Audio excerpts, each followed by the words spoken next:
ஞானத்தினால இருக்கு, வாக்பலிதத்தோட இருக்கணும். நாரதர் சொன்ன உடனே அவர் கிளம்பி போயிட்டார். வால்மீகி என்ன பண்ணினார், தன் சிஷ்யனா உள்ள பரத்வாஜன்னு பேர் அவருக்கு.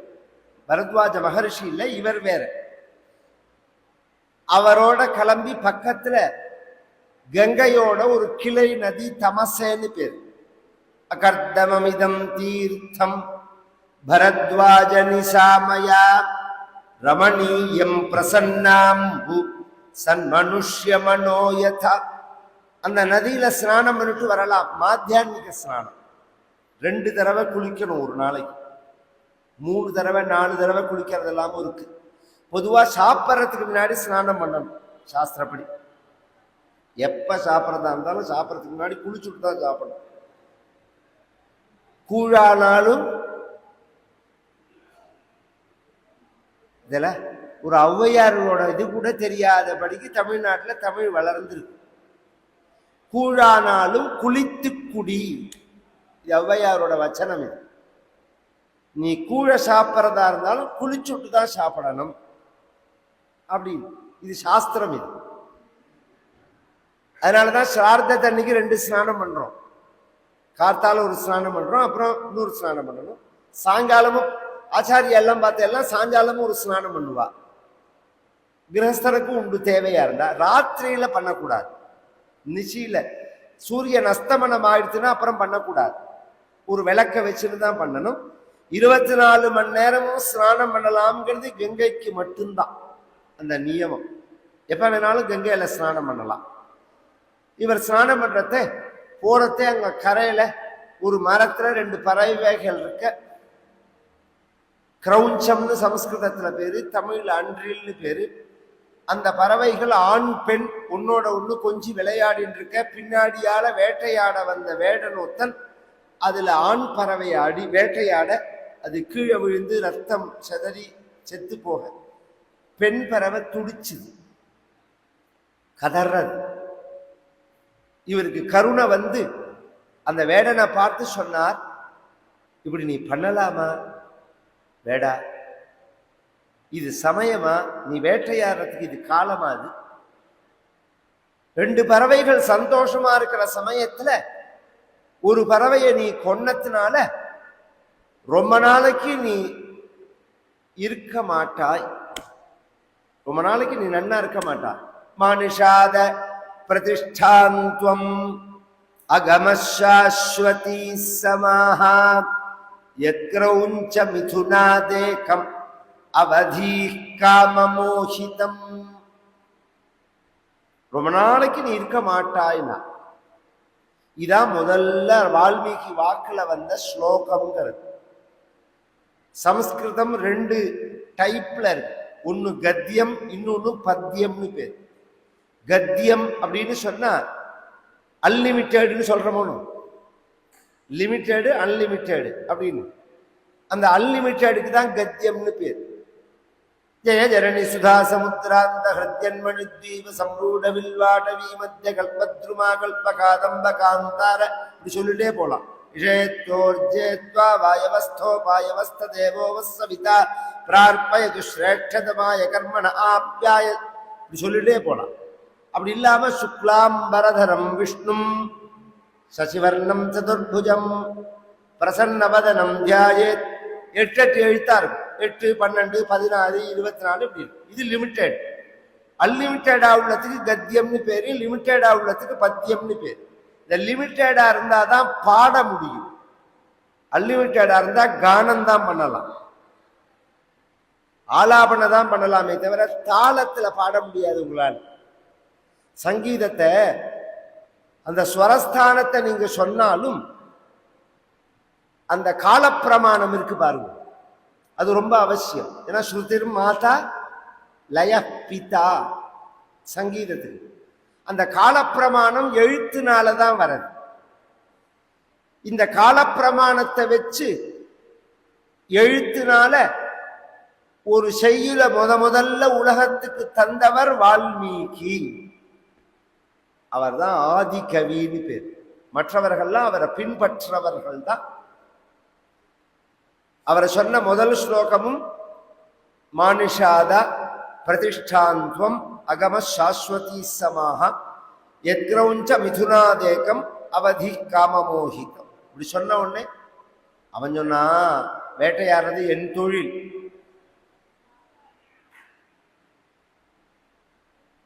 நீங்கெல்லாம் ஐயருமார்கள், இதெல்லாம் பார்க்கவே கூடாது. நீங்க கசாப்பு கடை முன்னாடி நின்று எப்படி வெட்டுறான்னு பார்த்துட்டு இருப்பாளா? இவன் எப்படி வெட்டுறான், எப்படி சமைக்க. இந்த சேனல்ல எல்லாம் எத்தனை பேர் எல்லாம் வர்றது, கலந்து வர்றது. குழந்தையிலேருந்தே சொல்லி கொடுக்கணும் அந்த சேனல்ல. ஏன்னா சாப்பிடணுங்கிற எண்ணமே பார்வையினாலதான் வருது. இந்த அட்வர்டைஸ்மெண்ட் எல்லாம் சாக்லேட்லாம் அப்படியே பிரிச்சு வாயில, அதனாலதான் குழந்தைகள்லாம் அதுல ஆசைப்படுறது. நீங்க சொன்னெல்லாம் அது ஆசைப்படாது. ஒரு உதாரணம் சொல்றேன். ஒரு 5 வயசு வரைக்கும் ஒரு குழந்தைக்கு நீங்க சுகரே கொடுக்காம வளர்த்து பாருங்க, சுகர் பிடிக்காதது, சர்க்கரை பிடிக்காது. சர்க்கரை சுவைன்னு நாம் சொல்ற போனோம், நீங்க எப்படி பழக்கிறீங்களோ அதை பொறுத்து இருக்கு. அது மாதிரி இந்த காட்சிகள்லாம் இதை பார்க்கும் போதே இதெல்லாம் பார்க்க கூடாதுப்பா, இதெல்லாம் நாம சாப்பிடக்கூடாது, இதெல்லாம் உயிர் வகை அப்படிங்கிறத நாம சொல்லணும். சாத்வீகமா உள்ளவா சாப்பிட்றவா பாருங்க, அவளை நாம தோஷம் சொல்லலை. நீ எதுக்கு சாமி இதை பார்க்கறேன்னா, என்னோட தொழில் வேட்டையாடுறது, அதுல என்ன பாவம்னு கேட்டான். அதுக்கு அவர் சொன்னார், பஞ்சசர வித்தமபி வியாதேனானு வித்தம்னா போஜன். நீ ஏற்கனவே மன்மதன் அந்த பறவைகள் மேல பானம் போட்டிருக்கான், பின்னாடி நீ பானம் போடக்கூடாது. ஒருத்தன் வேட்டையாடுறத ஒருத்தன் பானம் போட்டா பின்னாடி இன்னொருத்தரும் பானம் போடக்கூடாது. இது யுத்த தர்மம். இது அதனால தானே சிவபெருமானுக்கும் அர்ஜுனனுக்கும் சண்டை வந்ததே மகாபாரதத்துல.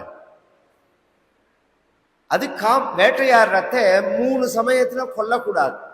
அது கர்ப்பிணியா இருந்தா கொல்லக்கூடாது, குட்டிக்கு பால் கொடுக்கறதே கொல்லக்கூடாது, ஆணும் பெண்ணும் சேர்ந்து இருக்கும் போது கொல்லக்கூடாது. நீ இப்ப ஆணும் பெண்ணும் சேர்ந்து இருக்கிறதே தான் அடிச்ச, அதனாலக்கு நீ ரொம்ப நாளைக்கு நீ நன்னா இருக்க மாட்ட சொல்லிட்டு வந்துட்டார்.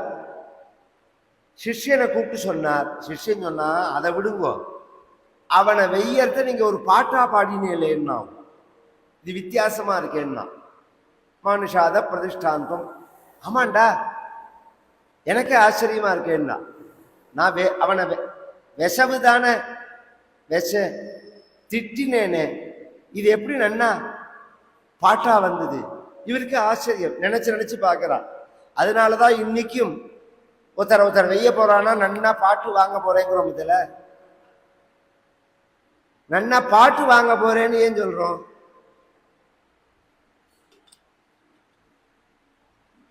முதல்ல பாட்டு வாங்கினது இந்த வேடம் தான். பாடிண்டே அவனை திட்டினார்னு வந்தார். பிரம்மா இருந்தார் ஆசிரமத்துல. பிரம்மாவெல்லாம் அவ்வளவு சுலபமா பார்க்க முடியாது. எத்தனையோ அசுரர்கள் ஆயிரக்கணக்கான வருடங்கள் தவம் பண்ணி தான் பிரம்மாவை பார்த்திருக்கார்கள். இவர் என்னன்னு கேட்டார். அதுக்கு அவர் சொன்னார், நீங்க வேடனை ஒரு பாட்டு பாடி விஷயல, அது உங்க வாக்குல தானா வரல,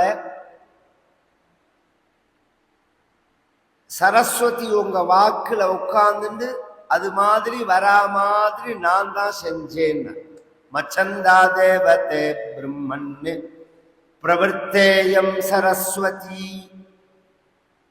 அவர் சொன்னார், முதல்ல ஒண்ணு சொல்லும் போது நிஷேதமா பேசக்கூடாது, எதிர்மறையா பேசக்கூடாது, எப்போதுமே எதிர்மறையா பேசக்கூடாது. இது நம்ம தேசத்து கல்ச்சர். வெளியில நாம போகிறோம்னா நான் போறேன்னு நாம சொல்லிட்டு கிளம்புறது இல்லை, வரட்டமாங்கிறோம். வரட்டமா, நாம போறோமா வரமா. ஆனா ஏன் வரட்டமான்னு சொல்றோம்? நாம எதிர்மறையா சொல்லக்கூடாதுங்கிறதுக்காக. நான் ரொம்ப நாளைக்கு நீ நன்னா இருக்க மாட்டாயின்னு அவனை நான் வச்சேனே, அப்படி அர்த்தம் இல்லை. நன்னா இருப்பாயின்னு தான் அந்த ஸ்லோகத்துக்கு அர்த்தம். எப்படி அந்த சப்தத்தை சொல்றேன், அன்வயப்படுத்துறதுன்னு ஒன்று உண்டு. மா நிஷாத பிரதிஷ்டாந்தம் அகமஹா சாஸ்வதி சமா யத்க்ரௌஞ்ச மிதுனாதேகம் அவதி காமமோஹிதம். இது சம்ஸ்கிருதம். மா நிஷாதா பிரதிஷ்டா துவம் அகமஹ சாஸ்வதீஹி சமஹ யத் க்ரௌஞ்சம் மிதுனாதி ஏகம் அவதிஹி காமமோஹிதம். இதான் அதுல உள்ள பதம். ஹே நிஷாதா, காமமோஹிதம் ஏகம் துவம் அவதிஹி தத் காரணாத் சாஸ்வதீஹி பிரதிஷ்டாமாகமஹா. இதாங்க அர்த்தம். காமத்துல ஈடுபட்டிருந்த ரெண்டு பறவைகளுக்குள்ள ஒன்ன நீ கொன்னதுனால ரொம்ப நாளைக்கு நீ நன்னா இருக்க மாட்டாய். அப்படி அர்த்தம் இல்ல. மா நிஷாதா ரெண்டா சொன்ன மத்தியில அப்படி சொல்லக்கூடாது. அதை ஒன்னா பண்ணுனா மா நிஷாதான்னு சொல்லுனா. நிஷாதன்னா ரமிக்கிறவன், தனியா சொன்னா வேடன் அர்த்தம். வேடன்னு ஒரு அர்த்தம், ரமிக்கிறவன் ஒரு அர்த்தம். மான்னா வேண்டாம்னு ஒரு அர்த்தம், மகாலட்சுமின்னு ஒரு அர்த்தம். மாமே மாஹ மாமே மாஹ அப்படின்னு வரும் சப்தம். மகாலட்சுமிட்ட ரமிக்கிறவன்னா ஸ்ரீனிவாசன். மானிஷாதா ஸ்ரீனிவாசா ஸ்ரீயப்பதி பகவானே. துவம் நீங்கள், காமமோகிதம் அவதிஹி காமமோகிதனான ராவணனை நீங்க கொன்னதுனால சாஸ்வதி பிரதிஷ்டாம் அகமஹா உலகம் உள்ள பரியந்தம் புகழ அடைய போகிறேன் அப்படின்னு இந்த ஸ்லோகத்துல உங்களை அறியாம ராமாயணம் வந்திருக்குன்னு. ஓ அப்படியா? இல்லை இன்னும் விசேஷமா நான் இப்ப எனக்கு 10 நாள் ராமாயணம் சொல்ல முடியல. இந்த ஸ்லோகத்துல 7 காண்டமும் இருக்கு. இந்த ஒரு ஸ்லோகத்துல 7 காண்டமும் இருக்கு. மானுஷாதான்னா பாலகாண்டம், சீதா கல்யாணம். பிரதிஷ்டாந்தம் அகமஹா சாஸ்வத். பிரதிஷ்டாந்தம் அப்படின்னா அயோத்தியா காண்டம், தர்மஸ்தாபனத்தை பண்ணிருக்கிறான். இப்படி சொல்லிட்டே போலாம். இந்த டைப்ல நீங்க ராமாயணம் பண்ணுங்க. அதுக்கு அவர் சொன்னார், எனக்கு ராம கதையை இப்பதான் நாரதர் சொன்னார், சுருக்கமா சொன்னார். அது என்ன நடந்ததுன்னு நாம் பார்க்கல, நான் எப்படி பண்ண முடியும்? நான் எழுதுறதே அதுல பொய் வந்துருத்துல்ல. இங்க 2 விஷயம் சொல்றேன். ராமர் வாழ்க்கையில என்ன நடந்ததோ அது எல்லாம் உங்களுக்கு விஷனா தெரியும்னா, ரகசியஞ்ச பிரகாசஞ்ச எத்விருத்தம் தஸ்ய தீமதா. இதுல ஒரு ஆச்சரியத்தை சொல்றார். ஒரு காட்சி தெரியும் போது கண்ணுக்கு தெரியறது மட்டும் இல்ல, அந்த கேரக்டரோட மனசும் தெரியும்னா. வெளிப்படையா நடந்தது மட்டும் இல்ல, ரகசியமா நடக்கிறதும் தெரியும். அப்படின்னா என்ன சார்னா, ஒருத்தர் வீட்டுக்குள்ள வராருன்னு வச்சுப்போம், இல்ல ஒருத்தரை பார்க்கிறோம், வாங்க வாங்க வாங்க sir, hello sir, how to you to அப்படிங்கிறோம். வாய் அப்படி சொல்றது, மனசுல அடாடா இவனை இன்னைக்கு பார்த்துட்டோமே, இன்னைக்கு காரியம் உருப்படணுமே, நம்ம கிளம்பி போயாகணுமே, வேற என்னமோ நினைக்கிற மத்தியில நினைப்பு ஒன்னா இருக்கு, பேச்சு ஒன்னா இருக்கு. பேச்ச வச்சுண்டு அவன் என்ன நினைக்கிறாங்கிறத புரிஞ்சுக்கிறது கஷ்டம். இங்க வால்மீகியை பார்த்து பிரம்மா என்ன சொல்றார், உங்களுக்கு பேச்சும் புரியும் நினைப்பும் புரியும் தான். அதனாலதான் வால்மீகி ராமாயணத்துல அவ்வளவு ஸ்பெஷல் ஒரு இடம். 2வது, உங்களுடைய வார்த்தைகள்ல ராமாயணம் எழுதும்போது ஒரு இடத்துல கூட ஒரு வார்த்தை கூட பொய் வராது அப்படின்னு நான் அனுகிரகம் பண்றேன். நதேவாக் அனுர்தா காவியே காட்சி தத்ர பவிஷ்யதி குரு ராம கதாம் புண்ணியம் ஸ்லோகபத்தாம் மனோரமாம்.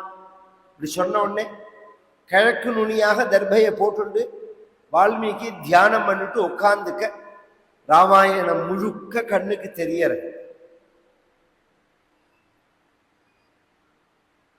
இது ஆரம்பிக்கும் போதே துளசிதாசர் ஆரம்பிச்ச விதம் வேற. மெயின் ராமாயணத்தை ஆரம்பிக்கும் போது மங்களபவன அமங்களஹாரி அப்படின்னு ஆரம்பிக்கிறார். அதனாலதான் ராமானந்த சாகர் ராமாயண சீரியல்ல இந்த பாட்டு தான் முதல்ல வச்சிருப்பார். மங்களபவன அமங்களஹாரி. எப்படி ராமாயணத்தை ஆரம்பிக்கிறார் அப்படின்னா, பார்வதிக்கு பரமேஸ்வரன் சொல்ற மாதிரி கல்யாணமாகி, பார்வதிக்கு பரமேஸ்வரனுக்கு கல்யாணமாகி அந்த கல்யாணத்தெல்லாம் சொல்றார் துளசிதாசன். அந்த துளசி ராமாயணத்துல முதல்ல வர்றதே பார்வதி கல்யாணம் தான். ராமச்சரித மானசத்துல விஸ்தாரமா சொல்லிட்டு முதல் இரவு அன்னைக்கு, கல்யாணமான அன்னைக்கு பார்வதியை உட்காத்தி வச்சு ராமகதை சொன்ன மாதிரி கதையை கொண்டு போறார். ஒரு ஜோடிப்பர். ராமகதா கலிகா மதகாயி சுஜன சஜீவன் மூரி சுகாயி ராமகதா கலி பன்னக பரணி புனி விவேக பவக கஹும் அரணி ராமகதா கலி விఠప குठारी सादर सूनु गिरिराज कुमारी रामकथा कलिका मदगायि. இந்த ராமகதை எப்பேற்பட்டது தெரியுமா? பார்வதி கலியில உள்ள காமதேனுன்னு, கல்பக விருட்சம் காமதேனுன்னு சொல்லுவோம். நாம நினைச்சதை கேட்கறத அது கொடுக்கும். அது மாதிரி ஒண்ணு உண்டுன்னா இந்த ராமாயணம் தான். நாம் என்ன விரும்புறமோ அத ராமாயணம் கொடுக்கும். ராமாயணம் படிச்சு, ராமாயணம் பாராயணம் பண்ணி, ராமாயணம் கேட்டு அடைய முடியாததுன்னு உலகத்துல ஒண்ணு கிடையாது. அந்த ராமாயணத்துக்கு அத்தனை மகிமை. என்னத்தினால அப்படின்னா, 4 வேதமே ராமாயணம். வேதஹா பிராச்சேதசா தாசீதி சாக்ஷாத் ராமாயணாத்மனா. 4 வேதமும் ராமாயணம். ராமாயணமே சொல்றது. ரா அப்படின்னா ருக்வேதம், மா அப்படின்னா சாமவேதம், யா அப்படின்னா யஜுர்வேதம், நா அப்படின்னா அதர்வண வேதம். கவனிச்சு கேட்கணும். ருக்வேதம், சாமவேதம், யஜுர்வேதம், அதர்வண வேதம். இப்படியா நாம சொல்லுவோம். பேசும்போது ருக்யஜு சாமான்னு தானே சொல்லுவோம். ருக்வேதம், யஜுர்வேதம், சாமவேதம்னு தானே சொல்லுவோம். இங்க அப்படி சொல்லலையே. ருக்வேதம், சாமவேதம், யஜுர்வேதம்னு தானே சொல்றதுன்னா, இந்த 2 வகையான அல்பாமேட்டிகளையும் வேதம் சொல்றது. ருச்சோ யஜூகும் ஷிசாமானி அதர்வாங்கிரசே அப்படின்னு ஒரு இடத்துல சொல்றது. இன்னொரு இடத்துல அதே வேதம் ரிஜசாமானியஜூகும் ஸ்ரீ சாஹிஸ்ரீ ரமிருதா சதா அப்படிங்கிறது. ருச்சோ யஜூகும்ஷி சாமானி, ரிக்யஜு சாமம் அப்படிங்கிறது. இன்னொரு இடத்துல ரிச்ச சாமானி யஜூகும்ஷி ரிக்ஸாம யஜுசு அப்படின்னு சொல்றது. அந்த மெத்தேடுல பண்ணியிருக்கா. இது ஞானத்தை கொடுக்கும் அப்படிங்கிறதுக்காக. வேதமே ராமாயணமா இருக்கிறதுனால வேதத்தோட சாரம் காயத்ரி. 3 வேதத்தோட முக்கியமான சாரம், எசன்ஸ் காயத்ரி. காயத்ரியோட எழுத்து எவ்வளோ? 24. ராமாயணத்தோட மொத்த ஸ்லோகத்தோட கவுண்டிங் 24,000. 24,000 மட்டும் இல்ல, அந்த 24 எழுத்தும் ஒவ்வொரு 1000 ஆரம்பிக்கிறதே வரும். காயத்ரியோட முதல் எழுத்து எது?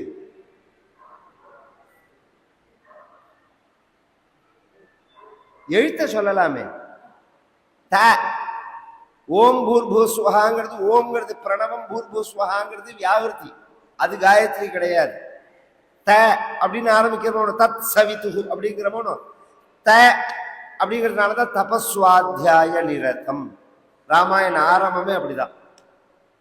இது மாதிரி ராமாயண புஸ்தகத்திலேயே எடுத்து பார்த்தோம்னா காயத்ரி ராமாயணம்னு போட்டு இந்த 24 எழுத்தும் எங்கெங்க ஆரம்பிக்கிறது, எந்த காண்டத்துல ஆரம்பிக்கிறது, எந்த இடத்துல ஆரம்பிக்கிறதுன்னே போட்டு இருக்கு. அந்த வேதத்தையே ராமாயணமா பண்ணினார். அதை பார்க்கிறார், ஆச்சரியமா இருக்கு. ஒரு சிருஷ்டி பண்றவன், படைப்பாளி, ஒரு படைப்பை படைத்துட்டு பார்த்து பார்த்து மகிழ்ந்து போவான். கவனிச்சா தெரியும். மகிழ்வானா? நாம குழந்தைய பார்த்து மகிழறமே. நம்மளோட படைப்பு ஆத்மாவை புத்திரநாமாசி அப்படிங்கிறதுனால அந்த குழந்தைய பார்த்து எவ்வளவு மகிழறோம் நாம.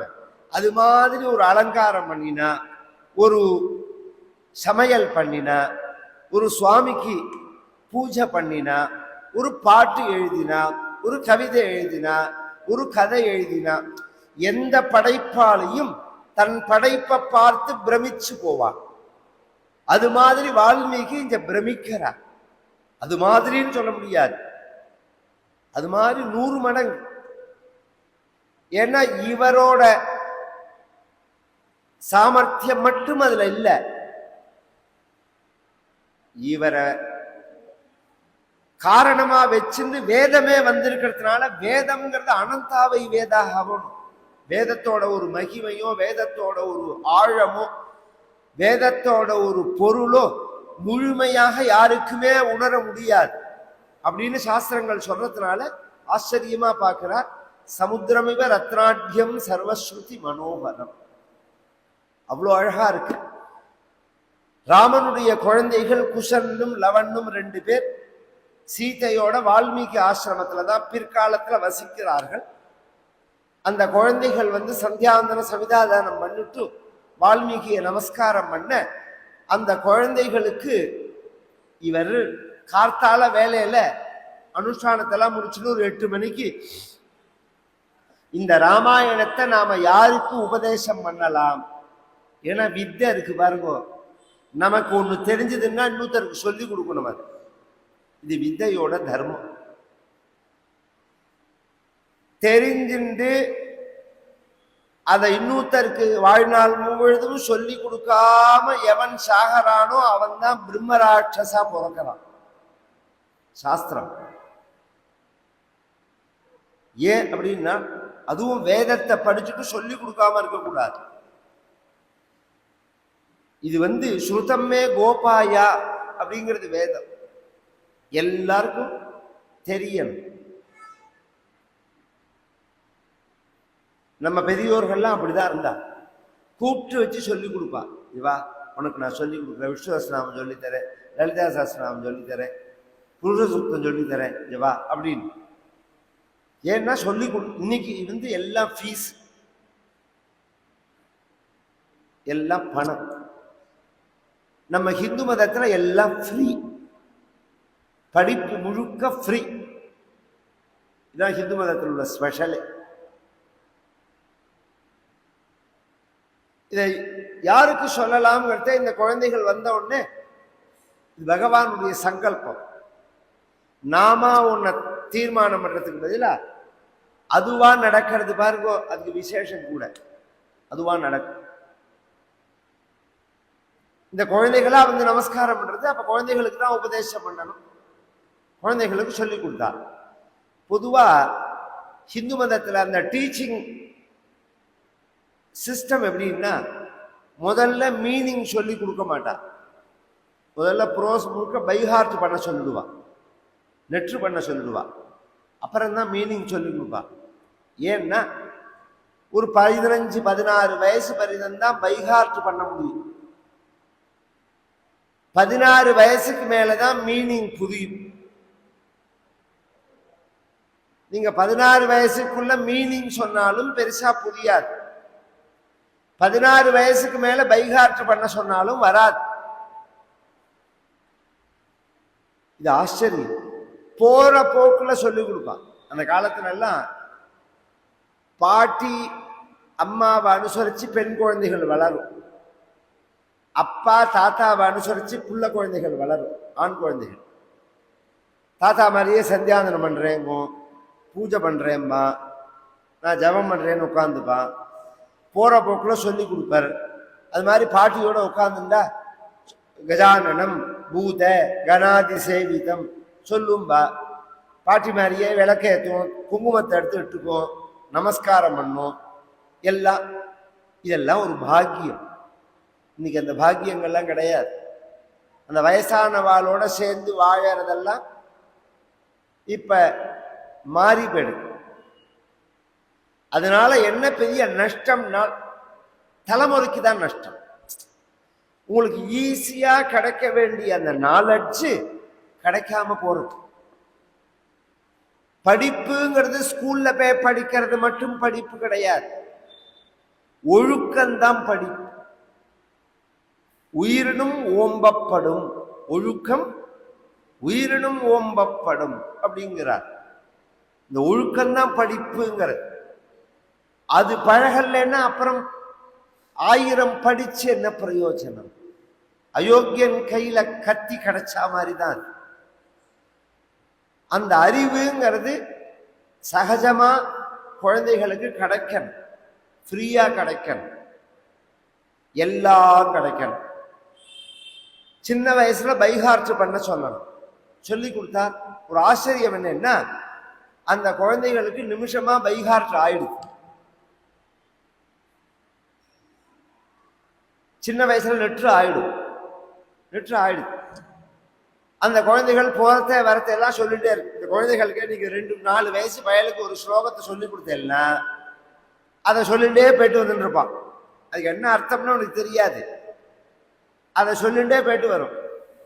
அது மாதிரி அதனாலதான் நான் ஞாபகம் வரனால சொல்றேன். இந்த குல்தீப்னு ஒருத்தர் ஒரு சேனல் நடத்துறாரு பாருங்க, ரொம்ப பிடிக்கும் எனக்கு அவர். என்னத்தினாலேன்னா, நான் என்ன நினைச்சுட்டு இருக்கேனோ அது கரெக்டா நடக்கிறது. இந்த குழந்தைகளுக்கு நல்லது போய் சேரணும், குழந்தைகளுக்கு நல்லது போய் சேரணும். சின்ன சின்ன குழந்தைகளுக்கு எல்லாம் சங்கீதம் ஸ்தோத்திரங்களா, இந்த சங்கீத கீர்த்தனையே கிடையாது, எல்லாம் நாமாவளி ஸ்தோத்திரம் இப்படிதான் சொல்லி கொடுக்கணும். பாட்டெல்லாம் எடுத்த உடனே சொல்லி கொடுக்க வேண்டாம், ஸ்தோத்திரங்களை தான் சொல்லி கொடுக்கணும். அது மாதிரி சொல்லி கொடுத்தா அந்த குழந்தைகள் அந்த ஸ்தோத்திரத்தை சொல்லிட்டே இருக்கும். இந்த நவகுஷர்கள் அது மாதிரி ராமாயணத்தை சொல்லிட்டே போயிட்டு வரா. அங்க உள்ள மகரிஷிகள்லாம் அதை கேட்டு சந்தோஷப்படுறா.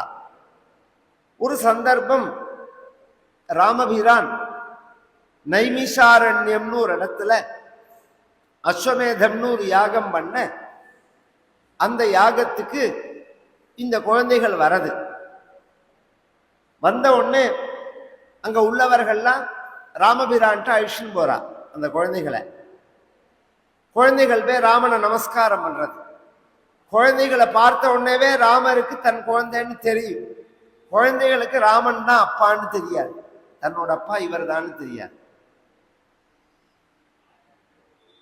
அந்த குழந்தைகள் ரெண்டையும் தூக்கி மடியில வச்சுன்னு ராமர் கேட்கிறார், உங்களுக்கு என்ன தெரியும்னு கேட்டான். இன்னைக்குமே நம்ம ஆச்சாரியாலையோ ஏதாவது பெரியவாலையோ பார்க்க போறது, குழந்தை இருந்ததுன்னா கையை கூப்பிட்டு சொல்லு, ஸ்தோத்திரம் சொல்லு, கஜானனன் சொல்லு, அங்கம் ஹரேஹே சொல்லு அப்படின்னு நாம சொல்றோம். உடனே குழந்தை அந்த ஸ்தோத்திரம் சொல்லும். உடனே ஆச்சாரியால் ஒரு பழம் கொடுப்பான். ஏன்னா அவளுக்கு முன்னாடி சொல்லணும், வாக் சுத்தி ஏற்படணும் அப்படின்னு நாம ஆசைப்படுறோம். அந்த காலத்துல எல்லாம் வேதம் படிக்கிற குழந்தைகளா இருந்தா, நீ என்னடா படிக்கிற அப்படின்னு கேட்பா. ஒரு பஞ்சாதி சொல்லுடான்னு சொல்லுவா.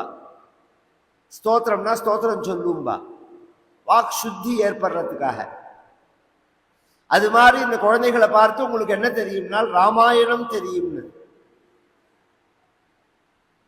அந்த வால்மீகி சொல்லி கொடுத்ததுக்கு ராமாயணம்னு பேர். அப்படியா, சொல்லுங்க ராமாயணம் அப்படின்னார் ராமர். உடனே அந்த குழந்தைகள் கேட்டது, ராமாயணம்னா என்ன சொல்லணும்னு கேட்டு. பாலகாண்டம் சொல்லணுமா, அயோத்தியா காண்டம் சொல்லணுமா, ஆரண்ய காண்டம் சொல்லணுமா, கிருஷ்ணிந்தா காண்டம் சொல்லணுமா, சுந்தர காண்டம் சொல்லணுமா, யுத்த காண்டம் சொல்லணுமா, எத்தனாவது சர்க்கம் சொல்லணும், என்ன இதெல்லாம் எதுவுமே ராமருக்கு தெரியாது. ஒரு காவியம் இருக்குன்னா அதை எப்படி படைச்சிருக்கா, படலம் படலமாவா, அத்தியாயம் அத்தியாயமாவா, சர்க்கம் சர்க்கமாவா, பதிகம் பதிகமாவா, இது எப்படி டிபார்ட்மெண்ட் பிரிச்சிருக்காங்கிறதே தெரியாதே. பொதுவா ராமாயணம்னு உடனே சொல்லுங்கன்னா உங்களுக்கு என்ன சொல்லணும்னு கேட்டது. உடனே ராமரே ஒரு நிமிஷம் தடுமாறி போயிட்டார். சமாளிச்சுட்டு உங்களுக்கு எந்த ஸ்லோகம் நன்னா வருமோ அதை சொல்லுங்கன்னா